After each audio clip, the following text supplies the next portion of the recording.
ಬ್ಯಾಸ್ಗೆ ಕಾಲಕ್ಕೆ ಖಾರವಾಗಿರೋಂಥ ಬ್ಯಾಳೆ ಸಾರು, ಟೊಮೆಟೊ ಹಣ್ಣಿನ ಸಾರು, ರಸಮ ಊಟ ಮಾಡೋಕ್ಕೆ ಬೇಜಾರಾಗಿದ್ರೆ ಈ ಥರ ಒಂದು ಸಿಂಪಲ್ಲಾಗಿ ದೇಹಕ್ಕೆ ತಂಪು ಕೊಡುವಂತಹ ಒಂದು ಸೀಮೆ ಬದನೆಕಾಯಿ ಸಾಸ್ವೆ ಮಾಡಿ ನೋಡ್ರಿ. ಬಹಳ ಟೇಸ್ಟಿಯಾಗಿರ್ತೈತಿ ಮತ್ತು ದೇಹಕ್ಕೆ ತಂಪು ಕೊಡ್ತೈತಿ. ಇದು ಅನ್ನದ ಜೊತೆ ಚಪಾತಿ ಜೊತೆ ಮಸ್ತ್ ರುಚಿ ಅನ್ನಿಸ್ತೈತಿ. ನಮಸ್ಕಾರ ಫ್ರೆಂಡ್ಸ್, ನಾನು ನಿಮ್ಮ ಮಧು, ಉತ್ತರ ಕರ್ನಾಟಕದ ಅಡುಗೆಗಳು ಚಾನಲ್ನ ವೀಕ್ಷಿಸುತ್ತಿರುವ ನಿಮಗೆಲ್ಲರಿಗೂ ನನ್ನ ಚಾನಲ್ಗೆ ಸ್ವಾಗತ. ಮೊದಲಿಗೆ ನಾನಿಲ್ಲಿ ಒಂದು ಸೀಮೆ ಬದನೆಕಾಯಿ ತೊಗೊಂಡೇನಿ. ಇದು ಮೇಲಿನ ಸಿಪ್ಪಿನ ಪೂರ್ತಿಯಾಗಿ ತೆಗೆದು ಸಣ್ಣಗೆ ಕಟ್ ಮಾಡ್ಕೊಳ್ರಿ. ನೋಡ್ರಿ ಇರುತ್ತೆ, ಕಟ್ ಮಾಡಿ ಇಟ್ಕೊಂಡೇನಿ. ಕಟ್ ಮಾಡಿ ಇಟ್ಕೊಂಡಿರೋದು ಇದನ್ನೊಂದು ಸ್ವಲ್ಪ ನೀರು ಹಾಕಿ, ಸ್ವಲ್ಪ ಉಪ್ಪು ನೀರು ಹಾಕಿ ಕುದಿಸಾಕಿಡ್ರಿ. ನೀರೇನು ಜಾಸ್ತಿ ಹಾಕೋದು ಬೇಡ. ನಾನಿಲ್ಲಿ ಒಂದು ಲೋಟದಷ್ಟು ಅಂದ್ರೆ ಒಂದು ಗ್ಲಾಸ್ನಷ್ಟು ಹಾಕೀನಿ. ಈ ಕಡೆ ಬೆಳ್ಳುಳ್ಳಿ ಒಂದು 3 ಮೆಣಸಿನ್ಕಾಯಿ ಮತ್ತು ಒಂದು ಚಮಚ ಜೀರಿಗೆ, ಒಂದು 4 ಚಮಚದಷ್ಟು ಕಾಯಿ ತುರಿ ಹಾಕ್ಕೊಂಡೇನಿ.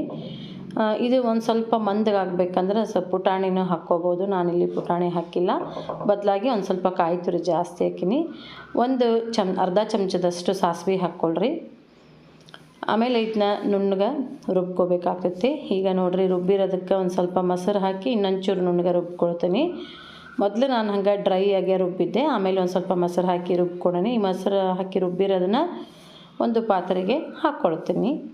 ಈ ಕಡೆ ಅವು ಸೀಮೆ ಬದನೆಕಾಯಿ ಬೇಯಾಕಿಟ್ಟಿದ್ನಲ್ಲ, ಅದು ಬೆಂದೈತೇನಿಲ್ಲ ಅಂತ ನೋಡೋಣ. ಒಂದು ಸ್ವಲ್ಪ ಮೆತ್ತಗಾಗೋವರೆಗೂ ಬೇಯಿಸ್ಕೋಬೇಕು. ಮತ್ತು ಜಲ್ದಿನೇ ಬೇಯ್ತೈತಿ, ಜಾಸ್ತಿ ಟೈಮ್ ಏನು ತೊಗೊಳಂಗಿಲ್ಲ. ನೋಡಿರಿ, ಹಿಂಗೆ ಕೈಲಿ ಹಿಂಗೆ ಕಟ್ ಮಾಡಿದ್ರೆ ಬರ್ತಿರಬೇಕು.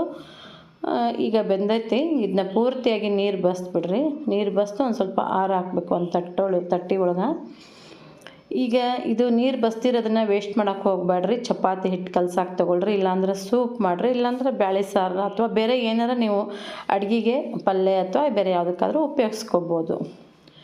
ಆಮೇಲೆ ನಾನು ಬೇಯಿಸಿಟ್ಟಿರೋವು ಸೀಮೆ ಬದನೆಕಾಯಿ ಹೋಳುಗಳನ್ನು ಇದಕ್ಕೆ ರುಬ್ಬಿರೋದಕ್ಕೆ ಸೇರಿಸ್ಕೊಂಡು ಮತ್ತೊಂದೆರಡು 2 ದೊಡ್ಡ ಸೌಟ್ನಷ್ಟು ಮೊಸರು ಹಾಕೀನಿ.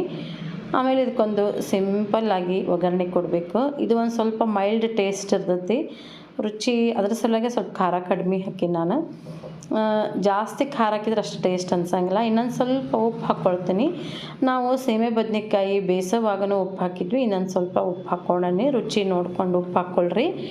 ಸಿಂಪಲ್ಲಾಗಿ ಒಗ್ಗರಣೆಗೆ ಕರಿಬೇವು, ಒಣಮೆಣ್ಸಿನ್ಕಾಯಿ, ಜೀರಿಗೆ, ಸಾಸಿವೆ, ಒಂದು ಸ್ವಲ್ಪ ಹಿಂಗೆ ಹಾಕಿ ಈ ಒಗ್ಗರಣೆನ ಮಾಡಿಕೊಂಡು ಇದಕ್ಕೆ ಸೇರಿಸ್ಕೊಳ್ರಿ. ಮೇಲೆ ಒಂದು ಸ್ವಲ್ಪ ಕೊತ್ತಂಬರಿ ಸೊಪ್ಪನ್ನು ಹಾಕಿರಿ, ಇನ್ನೂ ಟೇಸ್ಟ್ ಆಗ್ತೈತಿ.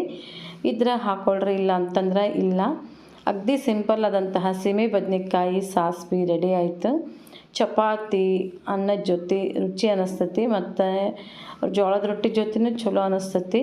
1 ಟೈಮ್ ಅಷ್ಟೇ ತಿನ್ನಬೇಕು, ಯಾಕಂತಂದ್ರೆ ಮೊಸರು ಹಾಕಿರ್ತೀವಲ್ಲ, ಅದು ಹುಳಿ ಭಾಳ ಅನ್ನಿಸ್ತೈತಿ. 2 ಟೈಮು ನೀವು ತಿನ್ಬೇಕಂದ್ರೆ, ಅಥವಾ ಫ್ರಿಜ್ನಾಗ ಇಟ್ಕೊಂಡು 2 ಹೊತ್ತೂ ತಿನ್ಬೋದು.